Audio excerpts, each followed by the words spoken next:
My name is Lori. I'm a dietitian, and today I'm going to talk about how you can lower your risk of eye disease through diet and managing just your diabetes. So if you would like, just follow along with the slides.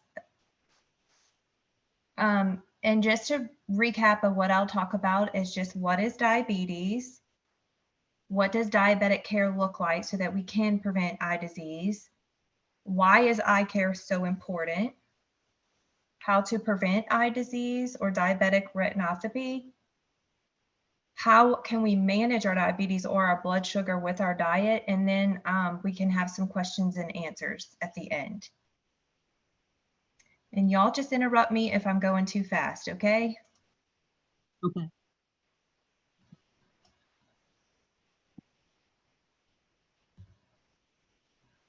So just to recap, I'm sure most of you know what diabetes is. But diabetes just means that you have high blood sugar, or basically your blood sugar is not being managed. So high blood sugar problem starts when your body can no longer make enough hormone or a chemical called insulin. So if we're not utilizing our insulin correctly, if you look in the middle of the slide right there, the insulin, this little yellow thing in the center is insulin. So when we eat our food, our blood sugar goes up. Then we need to add the insulin to help get the sugar into our cells, which gives us energy. So without the proper use of the insulin, our blood sugar stays too high in the blood and it damages the blood vessels. So what we want to do is get our blood sugar not too high or not too low and just keep it right, so that once we get it into the cell, we have energy. So if the insulin is not working, we have diabetes, our blood sugar stays high, and then we have low energy levels. We also can have dehydration because we're not moving the water into our tissues or our cells. And then we can have complications occur like retinopathy or eye damage because of the high sugar level in the blood. We're going to talk a little bit more about that later, and I'll show you pictures. But so taking care of our diabetes, this is just a schedule that we all want to follow. As a diabetic, every 3 months, you want to make sure you're going to your doctor's visits, not skipping any appointments. You want to have an A1C blood test. That should be every 3 months. This is going to show the doctors and you how high your blood glucose has been over like 3 months. You always want to get your blood pressure checked, keep up with your weight, and then have a foot exam. So that also, I'm sure some of you know people that have like lost a toe. Diabetes, like I said, will, if it's not managed, if your blood sugar stay high, will damage the blood vessels and can cause, ulcers or people to lose like a toe or a limb. And then every 6 months, you want to also have another A1C blood test. If that would just be like if your sugars have been good, you don't have to do this test every 3 months. Your teeth and your gum exams need to be done. And then every year, which is what we're focused on now, is eye exams. So once a year, you want to have a physical checkup by the doctor. You want to have a complete foot exam, and then also knowing your cholesterol levels, which is the fat in your blood. It's a lipid panel, and it also, when those levels are high, when cholesterol is high and your blood sugars are high, those put you at more of a risk for eye disease. So, and then, like I said, you want to complete an eye exam or get an eye exam by your eye doctor at least once a year, as well as kidney exam. So why is eye care so important? So the retina, which is in the back of the eye, it basically needs constant blood supply. So if it's not getting a proper blood supply, then your eyes can get damaged. So over time, if your blood sugar levels are high, then these tiny blood vessels in the back of the eye get damaged or even blocked. So there's no proper blood flow to the retina, and then you start to have some problems. And then here I listed like some examples. You may have blurry vision. You may start seeing blank or dark areas. You could see like a cloudy picture, so like as if you're looking through a dirty window. You may feel an increase in eye pressure, or you could even lose your vision. So diabetic retinopathy is damage to the blood vessels of the light sensitive area in the back of the eye, like I said, the retina, from just not getting the proper blood flow. And that's caused by damage from high sugar levels. So it can be serious. It can lead to blindness. But the good news is if you keep good blood sugar readings and you keep your diabetes under control, you can prevent this from happening. And here I just included a picture. The eye on the left is a normal eye, and you can see the blood vessels look healthy. And then on the right is an eye where the blood sugars have not been properly controlled or managed, so the tiny blood vessels in the eyes have been blocked. You can see that there's swelling, they can leak or have an abnormal shape, and that is just a picture of diabetic retinopathy. And this is basically the leading cause of blindness in diabetics.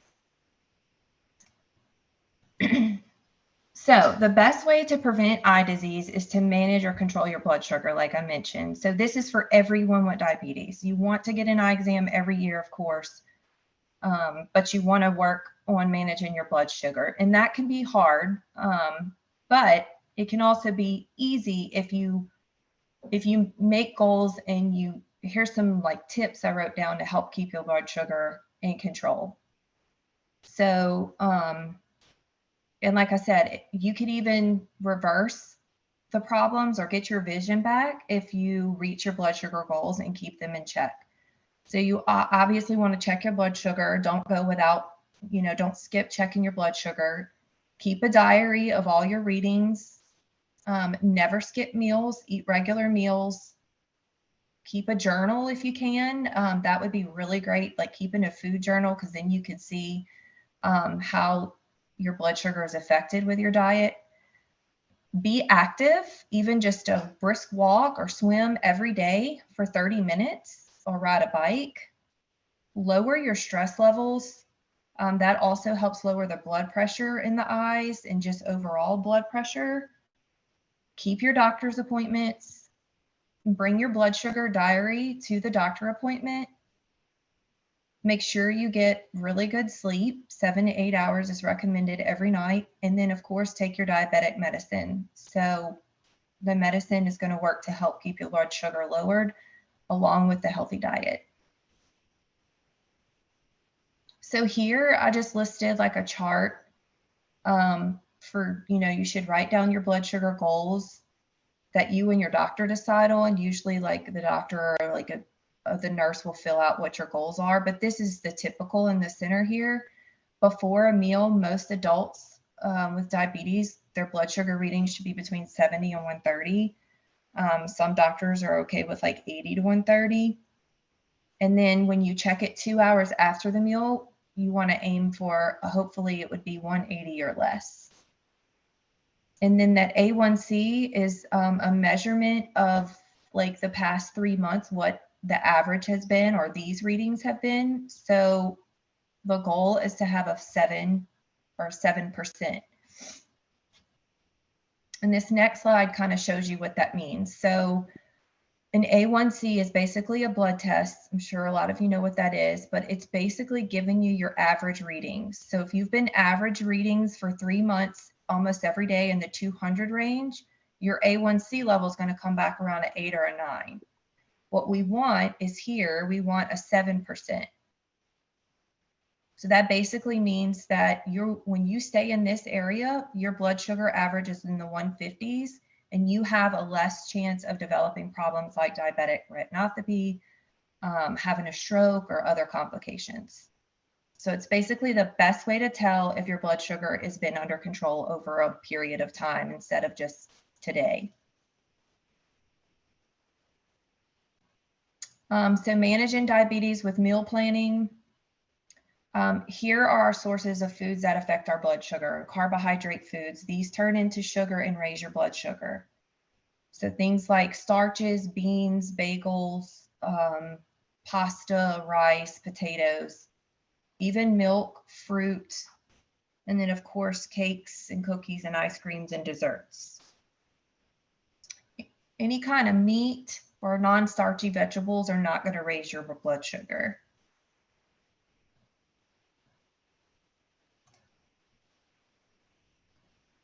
So here I included a plate. So really you want to use a 9-inch plate, and you want to fill half of that plate with low sugar vegetables, or non-starchy we call them.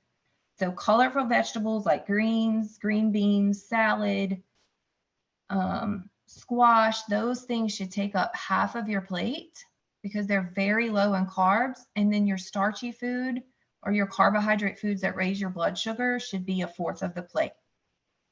So things like rice, bread, potatoes, those want to take up 1/4 of the plate. And then your protein source, like your meat, your fish, chickens, things like that, that don't have carbohydrates should take up 1/4 of the plate. And then if you have like a piece of fruit or a glass of milk, those also contain carbs, so you would have to count them. So the key to knowing how many carbs you need in a meal is knowing what a serving size is. And this can be kind of confusing, but 1 serving of a carbohydrate would be like 1/2 a cup of potatoes. So right here, you took up 1/4 of the plate. Only 1/2 a cup. If you have a measuring cup, that's great. If not, you can think about the palm of your hand. So that is 1 serving. It contains about 15 grams. 1 serving of a carb is 15 grams. So that's 1. And most people need about 3 to 4 servings. So this would be 1 serving of a carb. So if we want to aim for 3, here we have 1/2 a cup of milk as a serving. That's our second one. And then our third choice or carbohydrate serving would be only 3/4 a cup of fruit. So there's 3 servings of carbs in that 1 meal. So if you drank a whole cup of milk, that adds another one. So if you've had four carb choices in that meal, and you want to try to stick to 3 to 4 per meal. For snacks, now this is talking about breakfast, lunch, and dinner. You want 3 or 4 servings of carbs, but for snacks, you want to try to keep it to 1 or 2 carbs. So this next slide, I have some, oh, it's freezing up on me. Can y'all hear me?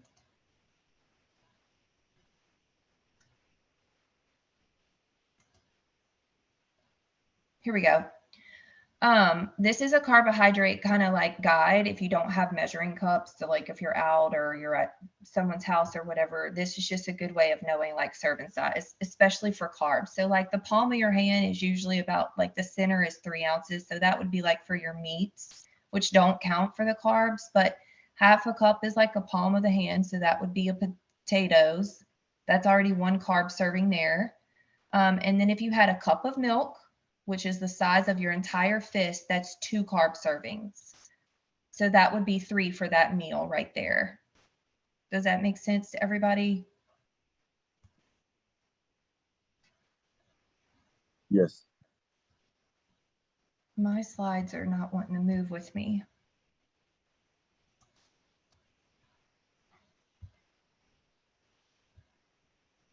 Okay.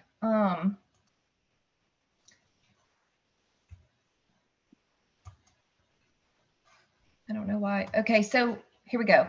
Snack ideas. So like I said, most people just need 1, which here's some ideas right here. 1 snack, maybe 2 servings of a carbohydrate. So if you notice, like 6 whole wheat crackers would be 1 carbohydrate snack. If you ate 12 crackers, then you've already had 2, and that's your total for your snack portion of carbs. If you had string cheese with it, that's basically protein and some fat, so it doesn't count.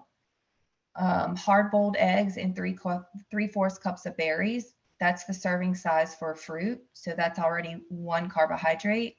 The boiled egg is your protein. If you have a small apple or just half a banana, so if you eat a whole banana, that's going to give you 2 carbohydrates instead of 1. Like I said, so you got to pay attention to portion control.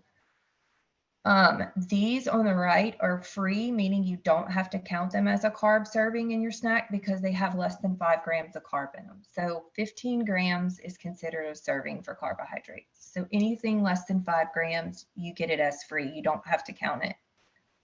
So look for things like sugar-free Jell-O, seeds or nuts, string cheese, a hard-boiled egg. If you had a cup of salad or greens, there's no starch in there. So that would be a free snack. So drink ideas. Don't waste your carbs on drinks. If you drink like a sugary drink, those instantly raise the blood sugar. So you like if you had a Coke, a bottle of Coke has 4 carb servings. So that already passed up a snack. Snacks we want to keep to 2 to 3. I'm sorry, 1 to 2. So I would look for drink ideas like, you know, fresh tea using like Splenda or monk fruit, sugar-free juices, any kind of fruit punch or juice where you add sugar or soft drinks, even energy drinks you want to stay away from because those instantly raise the blood sugar.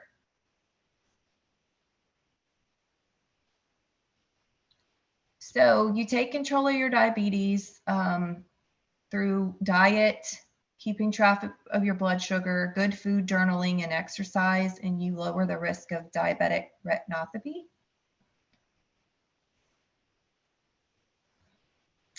This concludes my presentation. I wanted to give everybody a chance to maybe have some questions that maybe you have or something specific about diet.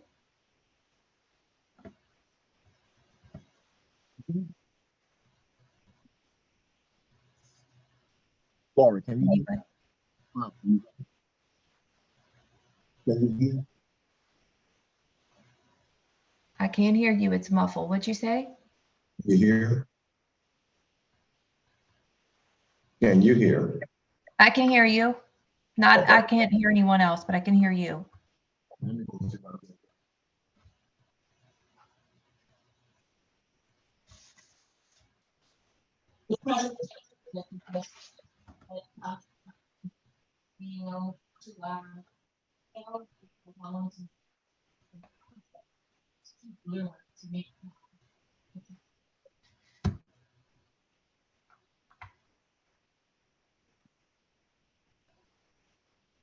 Mark?